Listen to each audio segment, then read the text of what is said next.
Hello everyone, আসসালামু আলাইকুম। কেমন আছেন সবাই? আশা করি সবাই ভালো আছেন। সো আজকে আমাদের স্পোকেন ক্লাস 17। অলরেডি আমরা 16টি ক্লাস শেষ করে ফেলছি।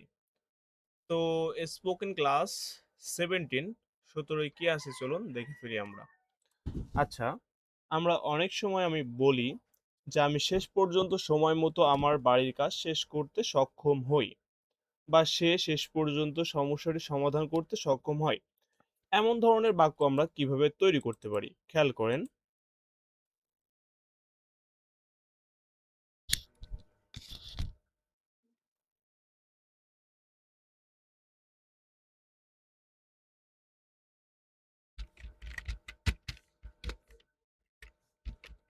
সফল হওয়া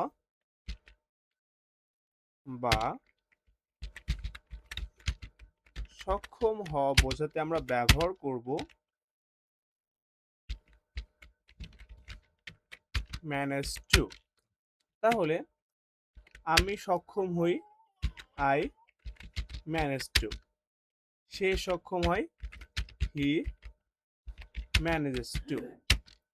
আচ্ছা, আমি শেষ পর্যন্ত শেষ করতে সক্ষম হই, তাহলে আই ম্যানেজ টু ফিনিশ। আমি শেষ পর্যন্ত শেষ করতে সক্ষম হই। আচ্ছা, আমি শেষ পর্যন্ত খাইতে সক্ষম হই, আই ম্যানেজ টু ইট। আমি শেষ পর্যন্ত দৌড়াতে সক্ষম হই, আই ম্যানেজ টু রান। আমি শেষ পর্যন্ত দৌড়াতে সক্ষম হই। আচ্ছা, আমি শেষ পর্যন্ত হাঁটতে সক্ষম হই, আই ম্যানেজ টু ওয়াক। এখন যদি বলা হয় যে আমি শেষ পর্যন্ত সময় মতো আমার বাড়ির কাজ শেষ করতে সক্ষম হই, তাহলে আই ম্যানেজেস টু ফিনিশ। কি শেষ করতে?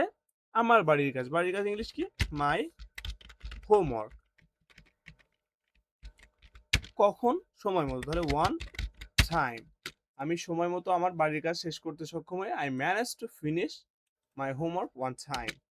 আচ্ছা, এখন খেয়াল করেন, সে শেষ পর্যন্ত সমস্যাটি সমাধান করতে সক্ষম হয়। কি বললাম? সে শেষ পর্যন্ত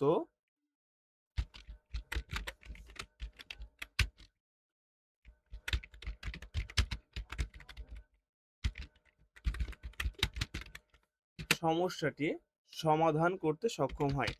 তাহলে সে শেষ পর্যন্ত সক্ষম হয়, হি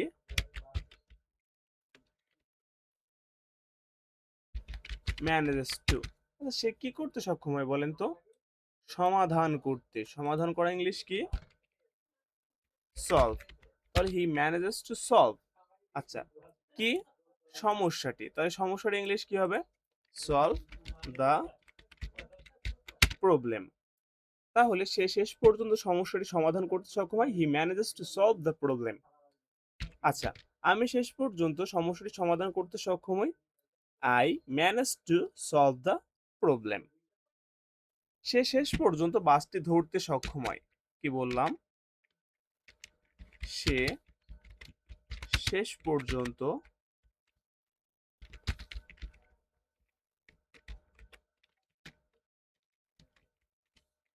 বাসটি ধরতে সক্ষম হয়। তাহলে সে সক্ষম হয়, হি ম্যানেজেস টু। সে কি করতে সক্ষম হয় বলেন তো? ধরতে। ধরা ইংলিশ কি? ক্যাচ। কি ধরতে? বাস। তাহলে ক্যাচ দ্য বাস। সে শেষ পর্যন্ত বাসটি ধরতে সক্ষম হয়, he manages to catch the bus. আমি শেষ পর্যন্ত বাসটি ধরতে সক্ষম হই, I manage to catch the bus. আমরা শেষ পর্যন্ত বাসটি ধরতে সক্ষম হই, we manage to catch the bus. তাহলে এখানে এই রুলসটা আমরা সিম্পলি মনে রাখতে পারি যে চেষ্টা বা কষ্টের পর কোনো কাজ সফলভাবে করতে পারা বোঝাতে ম্যানেজ টু ব্যবহার করা হয়। আচ্ছা, এখন যদি বলা হয়, খেয়াল করেন যে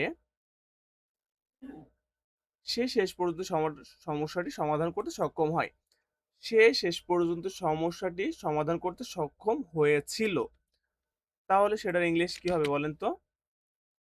তাহলে সক্ষম হওয়া বোঝাতে যদি ম্যানেজ টু ব্যবহার করা হয়, তাহলে সক্ষম বা সফল হয়েছিল বোঝাতে আমরা কি ব্যবহার করব?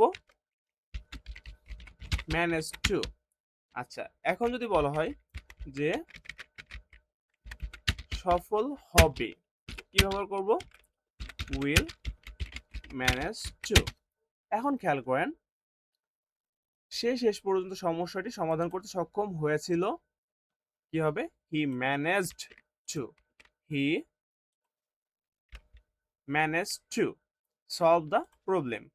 সে শেষ পর্যন্ত সমস্যাটি সমাধান করতে সক্ষম হবে, কি হবে বলেন তো? এই যে এখানে শুধুমাত্র উইল নিয়ে আসবো, he will manage to. He will manage to solve the problem. আচ্ছা, এখন সে শেষ পর্যন্ত বাসটি ধরতে সক্ষম হয়, he manages to catch the bus. সে শেষ পর্যন্ত বাসটি ধরতে সক্ষম হয়েছিল, কি হবে বলেন তো? He managed to catch the bus. সে শেষ পর্যন্ত বাসটি ধরতে সক্ষম হবে, কি হবে? He will. কি হবে বলেন তো? He will manage to catch the bus. So কোনো কিছু করতে সফল হয়েছি বা সক্ষম হয়েছি বা হওয়া বোঝাতে আমরা কি ব্যবহার করব?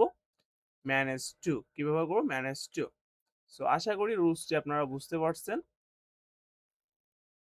নেক্সট ভিডিও পেতে অবশ্যই চ্যানেল এবং পেজে সাবস্ক্রাইব এবং ফলো দিয়ে রাখবেন। ওকে, আল্লাহ হাফেজ।